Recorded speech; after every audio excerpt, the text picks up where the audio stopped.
Are you ready? Okay, let's add some more details to the head then.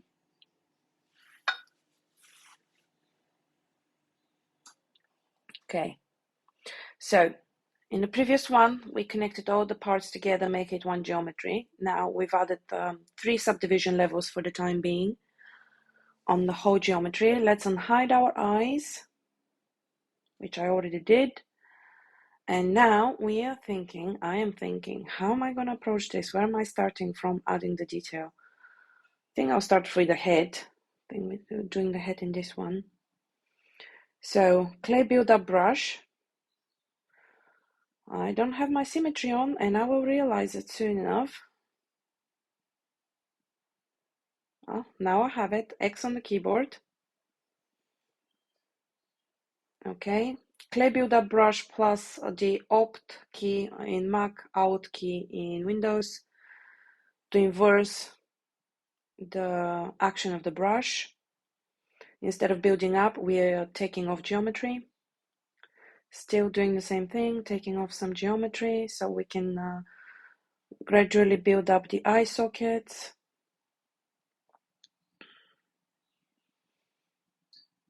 Now clay build-up brush, but not with inverse. We're just building it up. I need to divide it one more time because obviously I did not have enough geometry there to build up on it.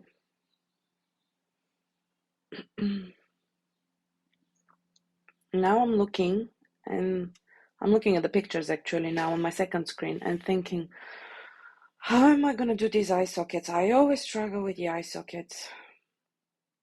Yeah, let's have a look at some other reference picture to see whether it will help us. And the important thing here is how to build up the eyelids as well. It's got like round eye, but at the same time, I need to have upper and lower eyelids at the same time, don't I?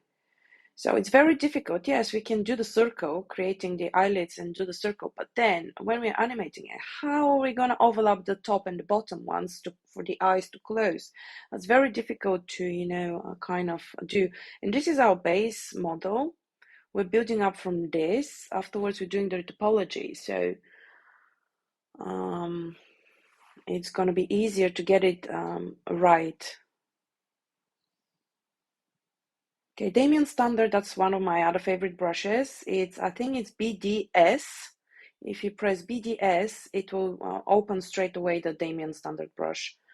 But if you go to B and then D, then you need to look for the Damien Standard because there is other brushes with starting with the D. But BDS is the shortcut key for that brush, and I like using it a lot because it's a really good brush. Okay, so we use it for the mouth cavity. Yeah, I know it's still here at the moment, but I'm thinking, how am I gonna do these eye sockets? Keep turning around the model and keep thinking. I think that's one of the most consuming parts, along with setting up lights probably and rendering. Because the rest is like, if you know what you're doing, you just do it. Well, sometimes even with rigging, if it is not a standard trick like we did for this one, it's not a standard trick, especially the tail. Still need to figure things out. But you see, here I am trying to create bottom and top eyelids, but it doesn't work as well because it needs to be at the same time, needs to be almost circular. So what I usually do is like build up, take off, build up, take off, smooth, build up, smooth, then pull at some point, build up, smooth, then pull at some point. Yeah, that's my main brushes. I like those. Yeah, you can see that I am building it up, but at the same time here, the top one is, I'm not getting the results I need. You see there where I just smoothed, and I'm trying to build it up a little bit more, and I'm trying to go in a circular movement and then maybe just kind of push it in there in the corner of the eye where the eyelids would meet the top and the bottom. Okay, now we need to build up a little bit on the eyebrows as well.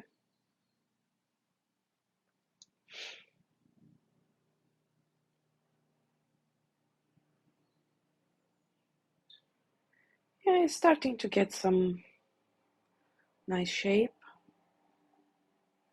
It is time consuming, especially if you don't have good reference pictures.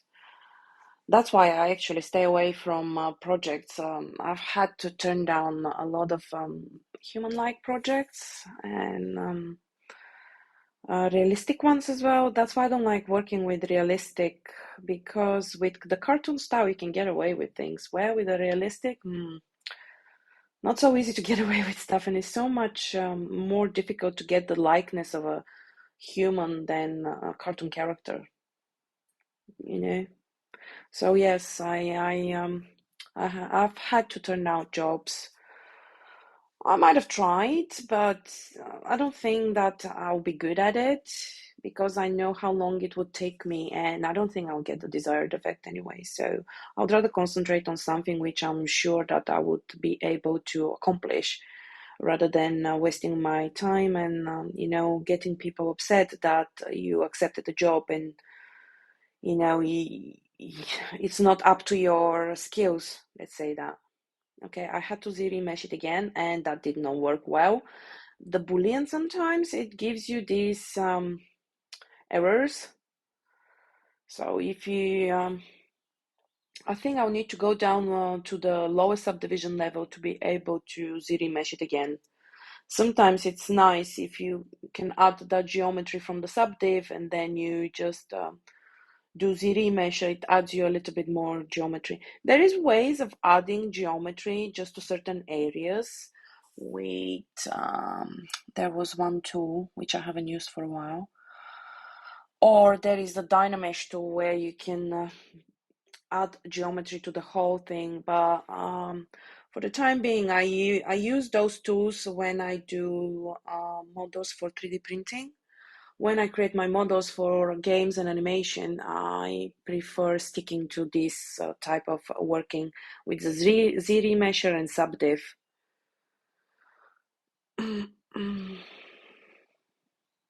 So we're adding the detail to the eyebrows. I'm using the clay build-up brush. I don't like that, so I'm going back, Command Z a few times. Command Z, that's on Mac. On Windows, it's Alt Z, I would assume.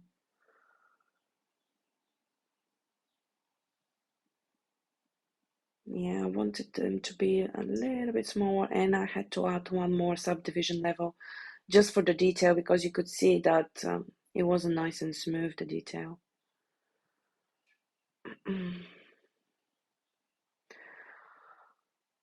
The thing here is, like, I think I was still figuring it out, because it's fair enough. In ZBrush, we can add as much detail as we want, and we can add as many subdivision levels as we want, and as our computer can handle. But when we come to afterwards retopologizing it, it gets hard. That's one thing. Then a second thing is we need to think about the normal map. If you don't know what normal map is, later on I'll explain a little bit in more detail. Now it was saying to me that it's not on the undo history. So whether I want to, get back to the, let's say, 10 undos before. What I was saying is, like, we need to be. That's why I'm doing masking now for the eyebrows, because you will see later on when we are creating the normal map. I'll explain a little bit more into detail what normal map is and why I did not actually do it on the model. And now what I'm going to do is I'm masking it so that I can extract that part as a separate object. So I can add this as a separate object to, okay, now I'm trying to raise it, but that's not the reason why I was masking it. Later on, I've decided to do it as separate objects. The eyebrows, the detail on his chin, the tummy detail, and the detail on the top, I've decided to make them as separate objects because it wouldn't have worked well for the low poly version versus the high poly version for the normal map. Later on, we'll get to it for those of you who don't understand what I'm talking about. That's why I've done it like step by step so we can follow the process and we can add details and tips to each one of the videos. So I wanted to raise a little bit more the brows there, and look what's happening to my tail. I don't like that. That's not right. But I need more detail there. So I'll go back on that. Look at the hose at the back. Yeah, sometimes after bullying it gives you an error, or it gives you mistakes, or maybe I'm not doing something wrong or right. Sorry. So I'm at the moment what I'm doing, I'm figuring out why. Why is it giving me an error? Look, I'm trying all the subdivision levels and everything. I'm going to the lowest one. So I'm playing with the settings as well, adaptive size. Sometimes when I don't know why it's happening, I'm trying to figure it out, going backwards, forward, and thinking, why is this happening? Did I do something wrong? Yeah, most of the time I have done something wrong, and maybe now I'm doing something wrong. Well, let's see how I figured it out. Okay, so I'm trying even Dynamesh. I don't like the Dynamesh. Even the Dynamesh is not, because sometimes Dynamesh would work closing these holes, but it didn't work in this case because I was thinking, okay, I'll Dynamesh it, close the hose, and then Z-remesh it again, but it didn't work even with the Dynamesh. So let's see. Again, we're trying the Z-remesher on 0 subdivision level. How did I figure it out? Let's see. I'm curious now. You see, it's very useful for me as well, figuring out what I did and how I figured it out.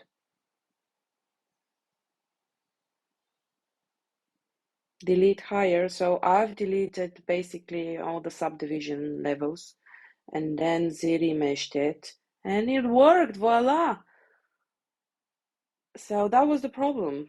I don't know why. It's the Boolean too sometimes, you know. That's the thing, tools work really well when they don't. And then you need to figure it out. What am I doing wrong? Why is this happening? And then you learn from this and then you keep moving on. Okay, so we managed to do that. And we Z-remeshed it. We added our subdivision levels again. And Damien Standard, beautiful brush. Okay, I still don't have enough geometry there with 3 subdivision levels. Yeah, usually I think I go up to 5 sometimes to be able to get that nice detail in. That's the thing with doing the retopology, because when you Z-remesh it, yes, it gives you these areas there, but with adding the detail where you actually need it and in a detail where the rest stays as low as possible, it doesn't work with the Z-remesh. That's the reason why we retopologize after. You'll see once we retopologize it what I'm talking about. Let's use the move brush a little bit to define the lips area, the chin area. Smooth a little bit, shift on the keyboard.